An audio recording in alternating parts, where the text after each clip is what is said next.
Ooh.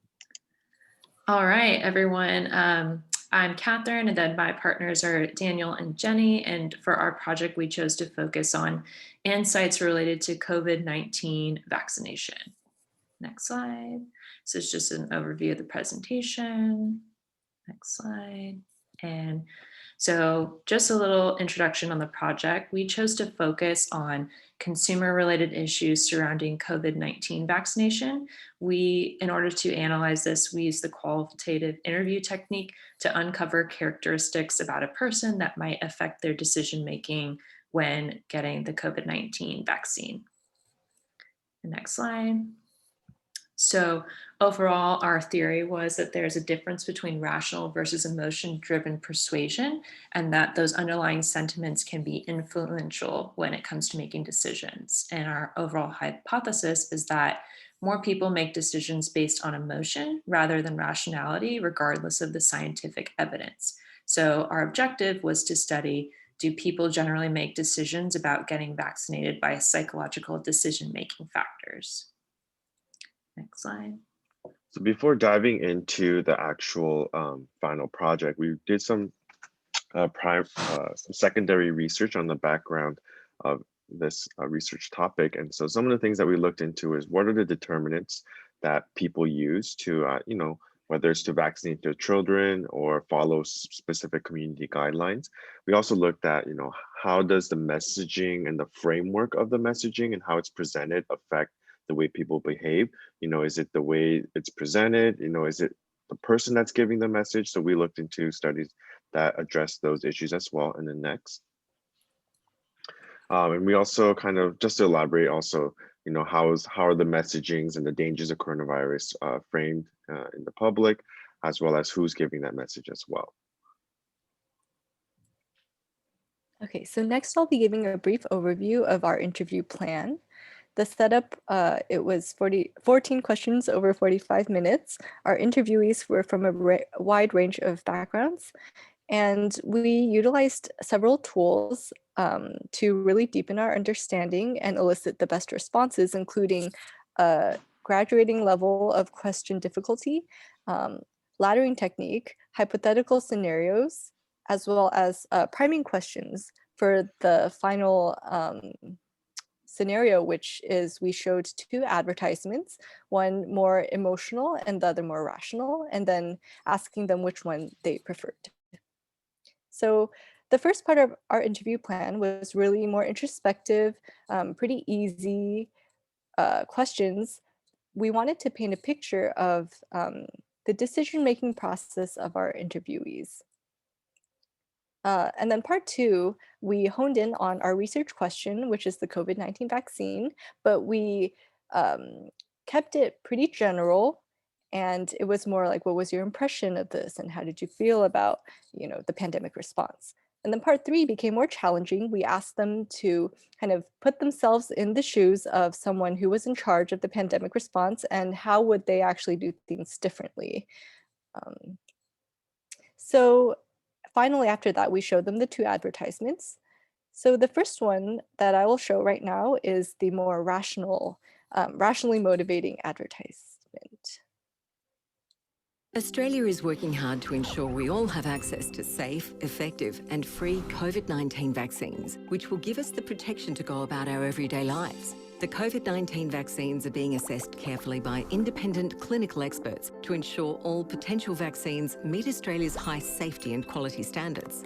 After vaccines are approved, they'll be rolled out, going to those most in need of protection first. To keep up to date, visit health.gov.au, authorised by the Australian Government, Canberra.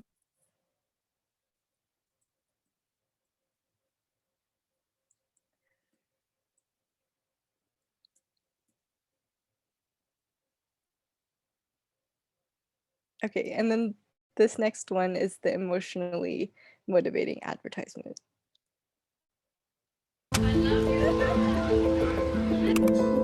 Breathe in deep here, make sure.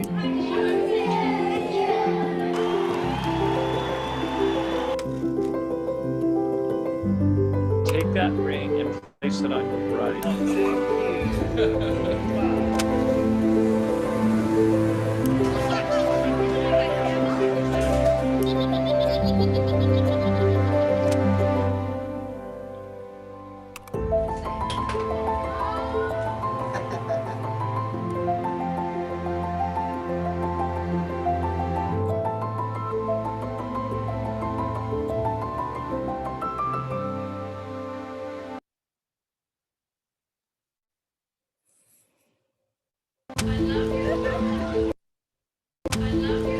Sorry, that keeps Australia is playing. working.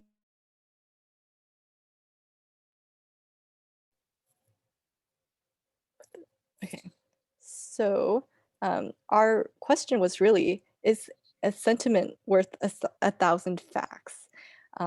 Are emotionally motivating ads, are they just more valuable to people because it evokes those sentiments, even if they might be naturally a more rationally thinking person? And so now we're just going to go over a little bit of the question analysis. So on the next slide, I'll go over some of the first questions. Initially, we asked interviewees to reflect on how they describe themselves versus how others would describe them. And our descriptors that we received in the interview indicated that we interviewed a wide variety of people because their responses ranged from rational to logical, adventurous, disorganized, and fleeting spirits to thoughtful, intuitive, and empathetic people. Then we asked them to reflect on how they typically make decisions, emotional versus rational. And a lot of people actually prefer to not pigeonhole themselves to one decision making process, where sometimes they indicated they made spontaneous decisions and sometimes they thought things out more thoroughly. In terms of when we ask them who inspires them, a lot of the interviewees actually mentioned their family members across the board, leading us to assume that personal connections actually have high value for the interviewees. And then when we ask them what they're most proud of, the answers range from overcoming obstacles to watching children grow, mostly things that evoked emotions such as immense gratitude and happiness. And on the next slide, I'll go over a few more questions. The next one I'll go over is demotivation, and interviews were asked to outline how they overcome being unmotivated. And for this, interviewees indicated that they usually talk to others, they reflect, or reroute to other activities. Overall, these initial questions help to capture underlying tones of emotionality versus rationality and the overarching theme for a person. So in the next few questions, we wanted to deepen that understanding. So we asked participants to identify their pet peeves, specifically what actions, when exhibited by others, annoys or irritates them. And virtually everyone said actions that demonstrate a lack of self-awareness. So things like being late, being inconsiderate to other people. And one really pushed to say, why does that really annoy you? Most of them said that it stems from underlying feelings that, when people exhibit those actions, it means that they kind of lack empathy for other people.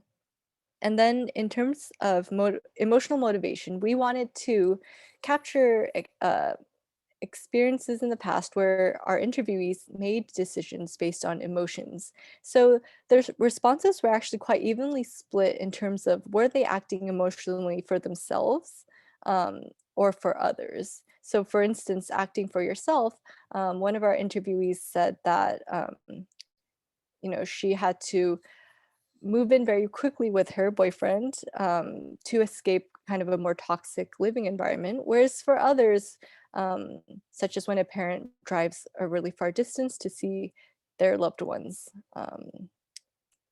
Okay. But overall, it demonstrated that emotions do play a very large role, especially when loved ones are involved. So next we wanted to dive into the kind of general impressions of the COVID vaccine. Overall, the majority viewed it very positively and did say that they would or have already gotten the vaccine. In terms of pandemic response impressions, the majority said that the initial response was terrible, but both in terms of the government, but also of individual people who could have done better in terms of following public health guidelines. And then the final part of our interview process, we kind of wanted to ask deeper questions on what they would have done, what's their personal willingness in the midst of the pandemic. And so the next question we asked was, if they were in charge of the pandemic, what were things that they would have done better? And kind of across the board, a lot of people were saying that they wanted early preparation, a clear information presentation, and stronger guidelines as well. Many of our interviewees wanted to make the vaccines and other resources more readily available, while they wanted to push for a more professional presentation of the simple facts and statistics without underplaying the significance of the pandemic. Next slide. And so we also kind of dove deep and asked, what's your personal willingness to get vaccinated or follow community guidelines? And unanimously, everyone was saying that, it's a component of sacrifice for the community as well as a component for self-preservation. So understanding that this pandemic goes far beyond just a personal battle helped to push people to act on behalf of the greater good. We also asked, what source of information would have been the most convincing to you? And many people said that the CDC, with the expertise and the scientific studies supporting the validity of the data, would have been more convincing and relatable for the participants. There was of note that although the president is a controversial and polarizing point of person, if a president, said something about an issue, it really speaks to the urgency of the situation as well. And all of these questions kind of primed for the final question where they chose between the two ads. And unanimously, everyone chose the second ad, saying how it was more, convincing, relatable, emotional, and convicting versus the first advertisement, which was just not engaging and simply boring. And so this kind of leads to our conclusion. Next slide. Where regardless of how the people normally process different things, different emotions, different stats, we found out that even though these people could be data driven or statistic driven, at the end of the day, the thing that really drives them to behave a certain way is the emotional aspect of processing. So even though they're more inclined for central processing, we realized that through this study and through this experiment that people truly care about the loved ones, about their community, and the emotional aspect of situations. So it ultimately spurs them to act and behave a certain way. And so that's kind of the end of our presentation. Thank you.